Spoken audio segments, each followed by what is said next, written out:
What a lovely audience you guys are.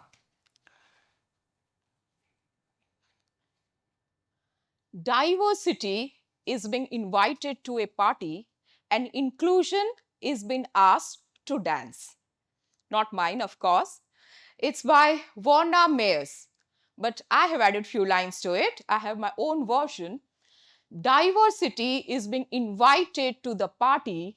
Inclusion is being asked to dance. When inclusion envisioned the music of liberation, gender entered. Gender entered and dismantled it with norms, patriarchy, boundaries, and limitation. And the party, as we knew of it, ended. But a new gathering begins. I, Anushree Das, a change maker in making, invite you all to be a part of that new gathering, to be a part of shaping a future where everyone can thrive. I understand this can be a sensitive subject. So I encourage all of you to take care of yourself, whatever way feels right for you. I strongly believe, the most effective way to do it is to do it. Simple, ain't it? Yet powerful. Because of the how. How you do it defines you. Whether you are creating change, fostering action, or creating a future space where every voice is heard, every action is valued or not, defines you. And how you do it differs from person to person. And the root cause behind that is diversity, a state of being diverse in a multiple affair, in a range of different things. And this diversity goes beyond caste, creed, religion, race, and ethnicity, socioeconomic strata, sexual orientation, disability, and a lot more things. But do you know what role society has to play over here? Society conveniently manipulates diversity with inequality and discrimination. And once society does that manipulation to perpetuate inequality, the basic fabric of having an inclusive and an equitable world is undermined. Let us understand how society does this exploitation. Simply by stereotyping. Stereotype shrinks our world, limits our potential, diminishes our capability. Since I'm a gender equality advocate and I talk about equality, equity, and inclusivity, I'll give you different narratives on how this framework works from a gender lens. I could recall my conversation with a girl from a very small village who was in her teen, and she said, there are things which are supposed to happen and will happen. This is the way of life for girls and women in our community. Well, what has happened to her is a tragedy in my vocabulary. But she lived with that tragedy, that physical and mental trauma for years together. Why? Because she considered that change is not feasible.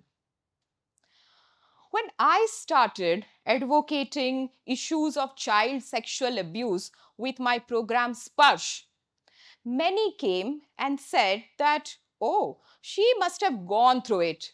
Otherwise, who will speak of such taboo topics? Yeah. The question is, Who will speak of the taboo topics? But do you know? In India, while we speak, 3 girls are being raped every hour. 5 children are being sexually assaulted every hour. Only 3% of child sexual abuse cases are being reported to police. 1,54,526 odd cases are lying under POCSO since 2018. 95% increase in child pornography during national lockdown. And 1.2 million girls are into child prostitution. Still, the question is, who will advocate social justice? Because society is busy labeling people like me difficult, rebel. We women are conditioned to labeling since the dawn of the day. Too emotional, bossy, not nurturing, too nurturing, over ambitious. When I thought of getting married to a man much younger to me, I have been labeled as well. Throughout my life, I have been labeled difficult, demanding, stubborn, aggressive, opinionated. When a woman is assertive in her workplace, she is bossy or difficult. Whereas for a man, it's leader.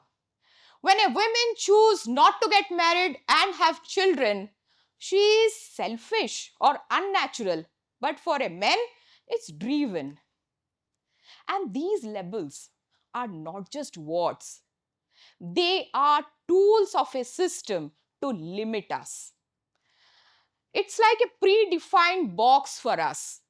We women are either too much or not enough, but not just right ever in our life. And this stereotyping doesn't stop over here. There is generalization and overgeneralization.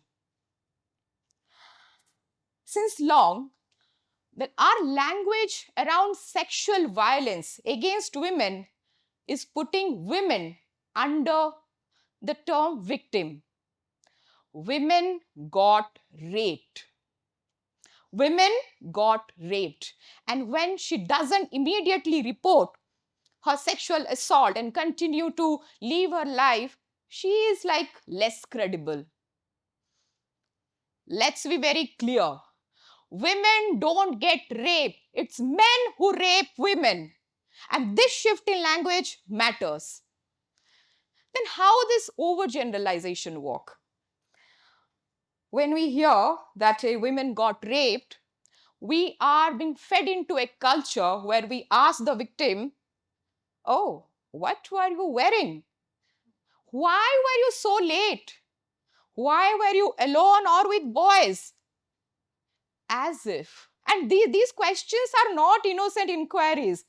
Absolutely not. It suggests that if she would have dressed differently, behaved differently, wouldn't have been present at certain places at certain point of time, that crime wouldn't have happened to her. If the length of the attire, if the time and the place deciding factor is the deciding factor, then that incident wouldn't have happened with Draupadi in the court of Hastinapur. This has nothing to do with attire. This is power dynamics. This is cultural dynamics. Then also, Draupadi was being excluded. And now also, women are being excluded from decision-making role. And this exclusion, when I say, it's not always closed door or a clear-cut denial of opportunity. It's, imagine a workplace which is women-driven, women-intensive, like agriculture. Still, the right to own the land and the decision-making fabric is always male-dominated. With my social organization, Adiva, I work with the artisans community, the weaver community of Odisha. And let me tell you, women are the backbone of our craft. They do all the labor intensive work, starting from spinning the yarn, making intricate design on the graph, uh, weaving patterns, yet they are excluded from market or business opportunity. And it doesn't end over there. When it comes to getting recognition, awards, and accolade, it's always the male of the house. My journey taught me that life is not always about becoming something. It's about unbecoming everything that is not really you, so that you can be what you are meant to be in the first place. In the first place, I wanted to be a face of change. I wanted to inspire more change makers like me. Hence, I left the hustle and bustle of the city life, my high paying corporate career, and started having conversation on taboo topics like menstruation, period, sex education, adolescent education, and other gender issues. With the campaign, periods are normal and I bleed red, and my menstrual hygiene management program, Anandini, started addressing issues of period poverty, sustainable menstrual practices, PCOD, PCOS, early pregnancy, menopause, sanitation, and a lot more.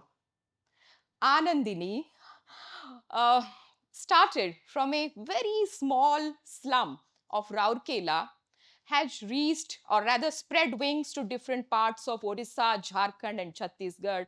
And I have been named as the Pad Women of Odisha.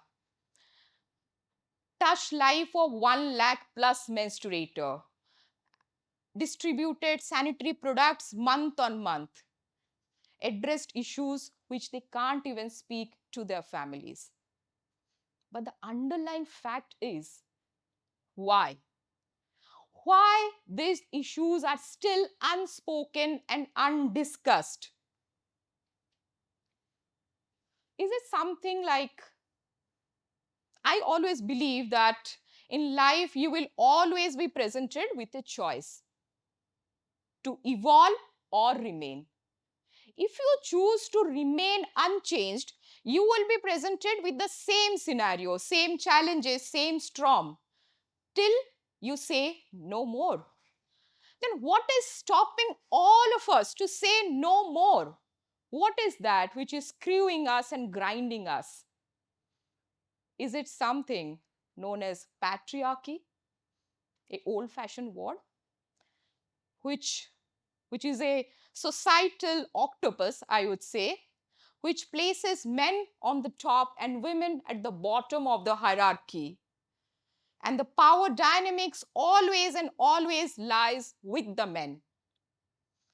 Patriarchy has screwed our life. Until now, we are just talking about cis men and cis women. But what about a community who do not identify themselves as cis? I work as a human rights activist, and I consider their rights as human rights as well.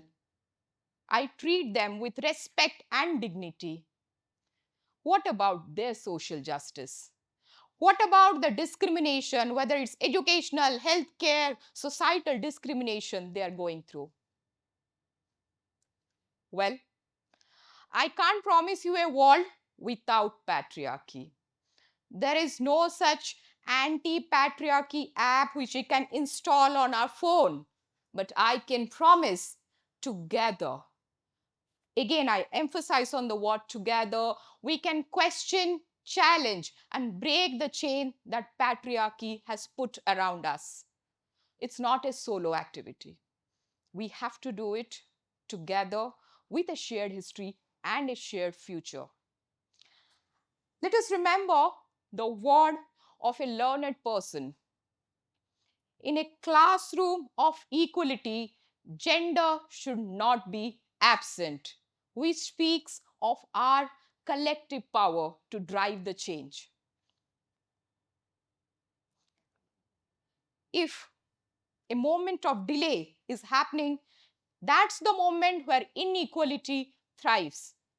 If there is a time for equality, the time is now. Ask yourself that question towards the equality journey, towards the inclusivity journey. What is that small step you could take today? Right here, right now. Thank you.